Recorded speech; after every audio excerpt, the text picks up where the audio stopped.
کچھ قسطوں پہلے میں نے آپ کو بتایا تھا کہ میں جب ملیشیا گیا ایز اے جرنلسٹ، میرا پہلا دورہ تھا بطور صحافی، یعنی صحافت میں آنے کے بعد، ویکلی میگزین جوائن کرنے کے بعد. We are still in the 90s. ہمارے ایک دوست، صحافی دوست کی نوکری لگ گئی، ملازمت ہو گئی لندن میں ایک نشریاتی ادارے میں مشہور. اور جب وہ ان کو وہاں گئے 6-8 ماہ ہو گئے تو انہوں نے، ہمارے ایک مشترکہ دوست تھے، ان کو کہا کہ تم کچھ دن کے لیے میرے پاس وزٹ کرنے آ جاؤ لندن. تو جو میرا دوست تھا وہ مجھے بہت عزیز رکھتا تھا. اس نے کہا کہ بھئی سلمان کو بھی، یعنی پیرزادہ سلمان کو بھی اگر میں ساتھ لے آؤں تو کیا مذائقہ ہے. تو اس نے کہا مشترکہ دوست وہ بھی تھا. تو اس نے وہاں سے 2 انویٹیشن جاری کیے، اپنے ادارے کی طرف سے کروائے کہ بھئی یہ میرے دوست ہیں اور کچھ دنوں کے لیے میرے پاس آنا چاہتے ہیں لندن. تو ہم وہ انویٹیشن لے کے، پھر ان دنوں ذرا آسان مراحل تھے ویزا لینے کے. آپ چلے جاتے تھے، وہ ایک دن آپ کو بلاتے تھے، آپ سے بات چیت کرتے تھے، یا تو ویزا دیتے تھے یا نہیں دیتے تھے. تو میں اور میرا دوست ہم وہ انویٹیشن لے کر اور یہاں جو ہائی کمیشن ہے کراچی میں وہاں چلے گئے. آئی ایم ٹاکنگ اباؤٹ 97 اور 98، 1997-98. تو وہ جو ہائی کمیشن میں صاحب تھے، انہوں نے ہم دونوں سے گفتگو کی، شاید فردن بھی کی، الگ الگ بھی کی. اور دلچسپ بلکہ شاید عجیب سی بات یہ ہوئی کہ جس دوست جو میرا ساتھ تھا اس کو انہوں نے ویزا نہیں دیا جس کے لیے وہ انویٹیشن نکالا گیا تھا، اور مجھے ویزا مل گیا. I do not know why, لیکن مجھے ویزا مل گیا. اور برطانیہ کا پہلی دفعہ 6 ماہ کا وزٹ ویزا. جبکہ میں بتاؤں کہ یہ بھی ایک معمہ سا ہوتا ہے کہ یہ جو آپ پردیس جانے کی کوشش کرتے ہیں اور ویزے کا جو حصول ہے. بہرحال ویزا مل گیا. اور ہم شرمندگی تھی مجھے، میں نے اس دوست سے کہا یار تم نہیں جا رہے تو میں بھی نہیں جا رہا، لیکن اس نے، بہت اچھا دوست تھا، کہنے لگا بھائی تم تو جاؤ، گھوم پھر کے آؤ. خیر بہرحال تو میں نے پہلی بار جو میرا لندن کا دورہ تھا وہ سن 97-98 میں ہوا، یعنی.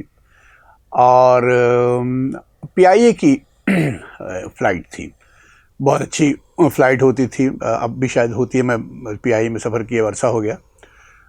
6 یا 7 گھنٹے کی ڈائریکٹ فلائٹ تھی کراچی سے ہیتھرو لندن. فلائٹ پر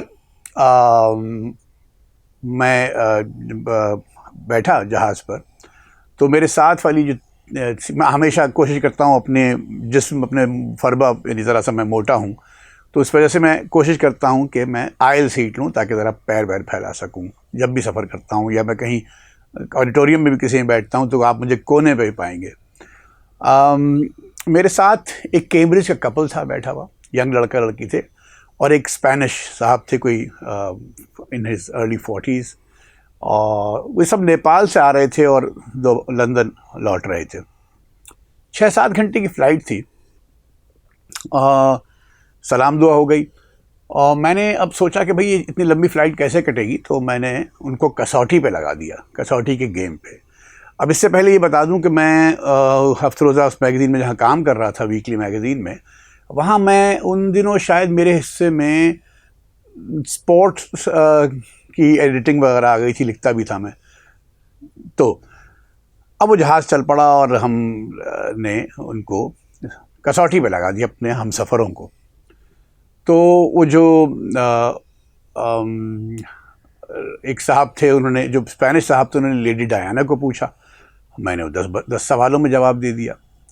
پھر اسی طرح گیم آگے بڑھا تو ان کو اندازہ ہوا کہ یہ کس طرح کھیلا جاتا ہے گیم. تو آسان شخصیات کے بارے میں سوچتے اور میں بوجھ لیتا.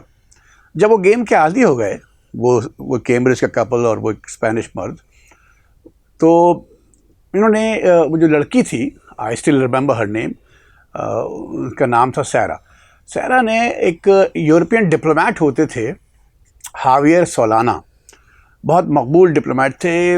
اور یہ جو یوگوسلاویہ کی جنگ تھی اس میں بھی ان کو رکوانے میں کردار تھا ان کا، یا اس میں وہ ثالثی میں، میڈییشن میں، اور بہت مقبول ان دنوں 90s میں اور پھر ارلی 2000 میں ان کا بہت نام چلتا تھا، سولانا صاحب کا. لڑکی نے سولانا صاحب کو پوچھا، یعنی اس کے بارے میں سوچا، ان کی شخصیت کے بارے میں. اب مجھے یہ آج تک اس بات کا یوں کہہ لیجیے نہیں، میں اپنے آپ کے اپنے منہ میاں مٹھو بنوں تو مجھے معلومات میرے پاس ہوتی ہیں.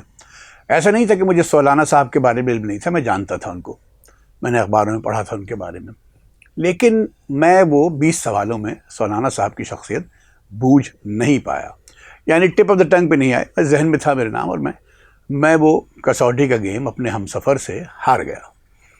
اب جب ہار گیا، ہارنا کیسے اچھا لگتا ہے. اور جو میرے قریبی دوست ہیں، ساتھی ہیں، جن کے ساتھ زندگی کا کافی عرصہ گزرا، وہ کبھی کبھی تانا بھی تنتے، you are a sore loser. I don't think I am a sore loser, but خیر مجھے ہارنا برا لگا. اب میں بغلیں جھانکنے لگ گیا، اور میں نے لڑکی نے مجھ سے کہا کہ تم جرنلسٹ ہو اور تمہیں سولانا صاحب کا علم نہیں ہے. تو میں نے بات بنانے کے لیے میں نے کہا دیکھیے میں تو اسپورٹس کا جرنلسٹ ہوں، اسپورٹ کرتا ہوں، اور اس لیے اب یہ میرا کہنا تھا کہ اس لڑکی نے مجھے ایک چھوٹا سا لیکچر دیا. اس نے کہا یہ کیسی بات کی آپ نے، آپ صحافی ہیں اور آپ اپنے آپ کو پجن ہول کر رہے ہیں کہ آپ اسپورٹ کے جرنلسٹ ہیں. اور یہ یعنی صحافی تو آل نوئنگ ہوتا ہے، اسے تو اس کو آپ تو انفارمیشن ڈسمینیشن کے بزنس میں ہیں، آپ کے پاس تو ساری معلومات، تمام معلومات ہونی چاہیے. تو یہ تو آپ نے کوئی مناسب بات نہیں کی، اور آپ پڑھے لکھے لگ رہے ہیں. یہ کیا آپ نے کہا کہ آپ فقط سپورٹ کرتے ہیں تو آپ کو، تو میں بہت شرمندہ ہوا. اب صحافت میں بھی آئے ہوئے مجھے 2-3 برس ہی ہوئے تھے، تو میں نے یہ سیکھا کہ بھائی صحافی کا جو مطلب ہوتا ہے وہ یہ ہے کہ آپ کی بیٹ کچھ بھی ہو، بیٹ سے مراد یہ ہے کہ آپ کرائم کر رہے ہیں یا کلچر کر رہے ہیں، کلچر کور کر رہے ہیں، یا اسپورٹ کور کر رہے ہیں، اکنامکس کور کر رہے ہیں، معلومات آپ کے پاس تمام ہونی چاہیے، کیونکہ آپ دوسروں کو معلومات فراہم کر رہے ہیں، پڑھنے والے کو، اخبار پڑھنے والے کو، یا ٹیلی ویژن دیکھنے والے کو، آپ سوشل میڈیا، اگر آپ صحافی ہیں. وہ سبق میں نے یاد کیا، سیکھ لیا، اور میں کوشش کرتا ہوں کہ جہاں تک میری معلومات ہو ہر شعبے کے بارے میں اپنے آپ کو اپڈیٹڈ رکھوں. لیکن میں افسوس سے یہ کہتا ہوں کہ میں عمر گزر گئی میری صحافت میں. ہم بہت سے کثیر تعداد صحافیوں کی ہمارے معاشرے میں ایسی ہے، ان صحافیوں کی ہے جو 2-3 باتیں نہیں، ایک تو لکھتے پڑھتے نہیں، پڑھتے نہیں ہیں. صحافی کے لیے لکھنا اور پڑھنا دونوں بہت ضروری ہوتا ہے، اپنے آپ کو آگاہ رکھنا چیزوں سے. دوسری یہ کہ معلومات، یعنی اگر آپ اکانومی کور کر رہے ہیں، فائنانس کور کر رہے ہیں، یا کرائم کور کر رہے ہیں، تو آپ صرف کرائم کے بارے میں ہی جانتے ہیں. اب آپ ٹی وی دیکھ لیجئے، ٹی وی پہ جو میں دیکھتا ہوں، جب سے یہ ٹیلی ویژن ہمارے ہاں سیٹلائٹ ٹی وی آئے ہیں، کتنی نوع کے پروگرام، کتنی تنوع کے پروگرام، ورائٹی کتنی ہوتی ہے پروگرامز. یعنی آپ جو ٹاک شوز دیکھتے ہیں یا چیٹ شوز دیکھتے ہیں یا جو پرائم ٹائم کے شوز ہوتے ہیں، وہ زیادہ تر سیاست پر مبنی ہوتے ہیں. ان میں آپ کو دیگر موضوعات پر پروگرام نہیں ملیں گے. جبکہ ایسا نہیں کہ لوگوں کی دلچسپی نہیں ہے دیگر موضوعات میں، کلچر میں بھی ہے لوگوں کی دلچسپی، کھیل میں بھی ہے، اکانومی میں بھی ہے، عام اور دیگر شعبوں میں بھی. انسان ہے تو انسان کی دلچسپی تو ہر سبجیکٹ سے ہوگی. لیکن میں نے یہ دیکھا ہے کہ ہمارے ہاں بہت بڑی تعداد صحافیوں کی، میں دیکھتا ہوں کہ اگر اسپورٹ کا صحافی ہے تو صرف اسپورٹ کے بارے میں جانتا ہے، وہ بھی ہمارے ہاں تو صرف کرکٹ کے بارے میں زیادہ پڑھا لکھا جاتا ہے. اگر اسی طرح اگر کوئی کرائم کا رپورٹر ہے تو وہ، جبکہ پہلے یہ ایک تو بیماری سی لگتی ہے مجھے مڑ کے دیکھنا پہلے، یعنی اس طرح سے بات کرنا کہ فلاں جنریشن اچھی تھی اور فلاں بری ہے، ایسا نہیں کرنا چاہیے. ماضی کو یاد کرنا چاہیے، لیکن یہ اس طرح کا مقابلہ نہیں کرنا چاہیے کہ ماضی کے لوگ اچھے تھے اور اب کے اچھے نہیں، یہ نہیں کہنا چاہیے. لیکن ماضی کو یاد ضرور رکھنا چاہیے، جیسا کہ میں آج کل کر رہا ہوں. ہوتا یہ تھا کہ پہلے اگر کوئی شخص جو ہمارے بزرگ تھے، میں مثالیں دیتا ہوں، سلیم الزمان صدیقی صاحب ایک صاحب ہوا کرتے تھے، میری ملاقات تو کبھی نہیں ہوئی ان سے، لیکن وہ سائنٹسٹ بھی تھے، ان کو شاعری سے بھی شغف تھا، پینٹنگ سے بھی شغف تھا، فنون لطیفہ کے دیگر اصناف سے شغف تھا، موجد بھی تھے. یعنی پہلے جو ڈاکٹرز ہوا کرتے تھے، کتنے میرے بچوں کے جو ڈاکٹر ہیں مجھے نہیں معلوم، بہت عرصے سے ملاقات نہیں ہوئی، چودھری غلام رسول صاحب، ان کے پاس جاؤ تو وہ مجھ سے نون میم راشد کی نظمیں سنتے، ایک ڈاکٹر، کہ بھائی راشد سنائیے اور غالب سنائیے. تو پہلے یہ تھا کہ اکہرا ون ڈائمینشنل نہیں ہوتے تھے لوگ. اگر آپ ایک سبجیکٹ سے منسلک ہیں تو آپ کو دوسرے سبجیکٹ کا بھی علم ہوتا تھا، دلچسپی ہوتی تھی.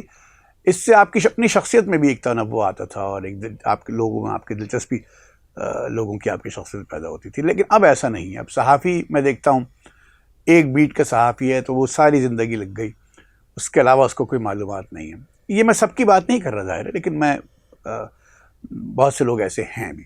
تو میں نے کہا ایک چھوٹا سا، اب میں جب لندن اترا، یہاں لینڈ کیا، تو اس کے بعد کی کہانی اگلی قسطوں میں.